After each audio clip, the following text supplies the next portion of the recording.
Hi guys, আজি আমি এডিআৰিৰ বাবে আহিবলগীয়া কিছু ইম্পৰ্টেণ্ট কুৱেশ্যন এনচাৰ আলোচনা কৰিম। ইণ্ডিয়ান হিষ্টৰীৰ পৰা লৈ আহিছোঁ আজি।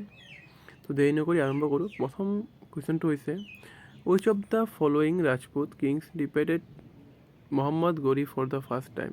মহম্মদ গৰিক কোনজন ৰাজপুতে প্ৰথম হেৰুৱাইছিল?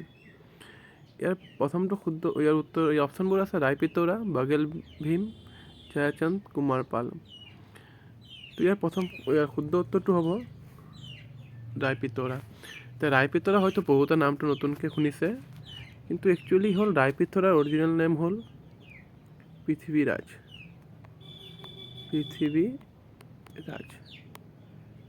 তো পৃথিৱীৰাজৰ অন্য এটা নাম যদিও সোধে তেতিয়া আমি গম পাম যে ৰায়পিতৰা হয়। সেইটো মনত ৰাখিব লগা এটা কুৱেশ্যন। 2 নম্বৰ কুৱেশ্যনত আহোঁ। During the Gupta period gold coins were called by which names? তো এইটো হ'ব কি দিনাৰ। বৰ্তমান দিনাৰ কোনখন দেশৰ মুদ্ৰা হয়? UAE। ঠিক আছে। 3 নম্বৰটো কৈছে, the last recognise king of the Gupta line was? Gupta এম্পায়াৰৰ লাষ্ট ৰিকগনাইজ ৰজাজন কোন আছিল? সমুদ্ৰগুপ্ত নিশ্চয় গুপ্তা এম্পায়াৰে হয়, কিন্তু সি লাষ্ট নহয়, সি থাৰ্ড হয়। এইটো মনত ৰাখিব লাগিব। বিম্বিছাৰ, ইয়াৰ যিটো হৈছে এইটো হৰিয়াংকা ডাইনেষ্টিৰ হয়। অশোকাটো আমি সকলোৱে জানো যে মৌৰ্য ডাইনেষ্টিৰ হয়। তো বাছিল কি বিষ্ণুগুপ্ত। ইয়াৰ শুদ্ধ উত্তৰ। নেক্সট কুৱেশ্যনটো কৈছে যে Banabhatta was the court poet of which of the following Indian king? কোনজন ৰজাৰ ৰাজপ্ৰসাৰৰ কবি আছিলে? তো আছিলে হৰ্ষবৰ্ধনৰ। হৰ্ষবৰ্ধনৰ দুখন কিতাপৰ নাম আছিলে কি? এখন আছিলে হৰ্ষচৰিতা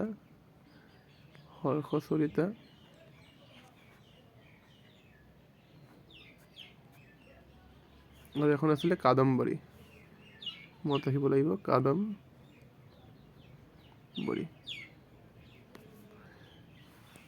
নেক্সট কুৱেশ্যন কৈছে,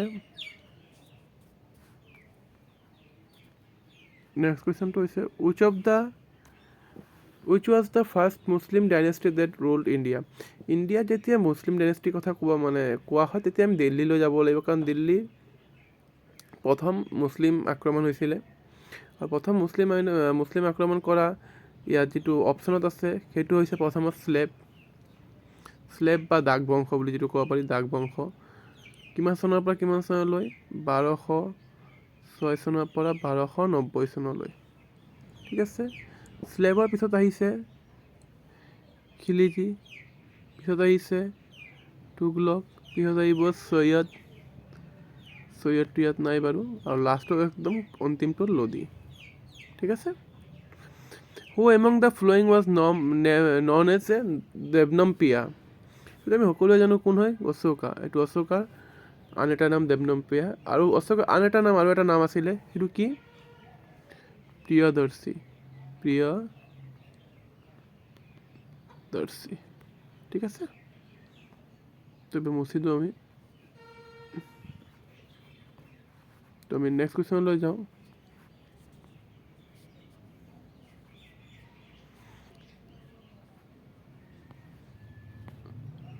হু এমং দ্য ফলোয়িং ৱাজ, এইটো এইটো অলপমান ভুল আছে বাৰু, টাইপিং মিষ্টেক হৈ চাগে।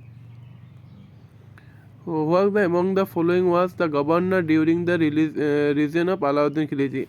আলাউদ্দিন খিলজিৰ সময়ত গভৰ্ণৰ কোন আছিলে? এইটো আছিলে Ghiyasuddin. Who was the first empire in India? ইয়াত কোনজন ফাৰ্ষ্ট ৰজা হয় ইণ্ডিয়াৰ? ফাৰ্ষ্ট মোগল এম্পায়াৰ হয়। এইটো হ'ব বাবৰ। বাবৰৰ পিছত কোন হয়? হুমায়ুৰ পিছত আকবৰৰ পিছত জাহাংগীৰ, শ্বাহজাহান, ঔৰংগজেব, আৰু একদম লাষ্টটো হ'ব বাহাদুৰ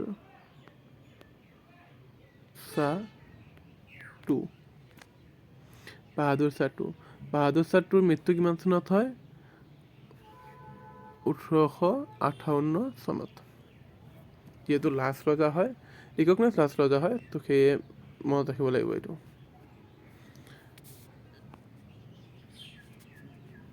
নেক্সট কুৱেশ্যন কৈছে who defeated Ibrahim Lodi in the first battle of Panipat. Panipat যুদ্ধত ইব্ৰাহিম লোডিক প্ৰথমতে কোনে হৰুৱাইছিল? ইয়াত অপশ্যন আছে আকবৰ, বাবৰ, মহম্মদ গুৰি, হুমায়ুন। কোনে হৰুৱাইছিল? বাবৰ। কিমান চনত? 1526 চনত। দ্বিতীয় পানিপথ যুদ্ধ কিমান চনত হয়? 1556 চনত। কাৰ কাৰ মাজত? আকবৰ আৰু হেমুৰ মাজত। ইয়াত এটা বস্তু মই ক্লিয়াৰ কৰি দিব বিচাৰোঁ যে হেমু আৰু হুমায়ুন দুজন কিন্তু বেলেগ বেলেগ হয়। হেমু আৰু হুমায়ুন দুজন একে নহয়। কিছু কিছু কুৱেশ্যনত আকবৰৰ ঠাইত বৈৰম খাঁও থাকিব পাৰে, কিয়নো আকবৰৰ হৈ বৈৰম খাঁয়ে যুদ্ধ কৰিছিল হেমুৰ লগত। সেইটো দুটা বস্তু আমি মনত ৰাখিব লাগিব। পিছত কৈছে যে which of the following was built as Akbar as memorial of the Gujarat victory? Gujarat ভিক্টৰীৰ পিছত তেওঁৰ মানে যিটো মেমৰিয়েল বনাইছিলে সেইটো কোনটো হয়? সেইটো হয় বুলন্দ দৰৱাজা। বুলন্দ দৰৱাজা ক'ত আছে? ফতেহপুৰ চিক্ৰী। মনত থাকিব ফতেহপুৰ চিক্ৰী। আৰু কিমান চনত বনাইছিলে? 1575 চনত বনাইছিলে। ঠিক আছে। Who start the Mansabdari system in the Mughal administrative system? কোনে মনচাবদাৰী ছিষ্টেমটো আৰম্ভ কৰিছিলে? None other than Akbar. Mehrunnisa who was known as Nur Jahan was the wife of, car wife হয়? জাহাংগীৰ। বা এনেকৈ কুৱেশ্যনটো আৰু এটা আহিব পাৰে যে নুৰজাহানৰ আন এটা নাম কি? তো আজিলৈ ইমানেই। ধন্যবাদ।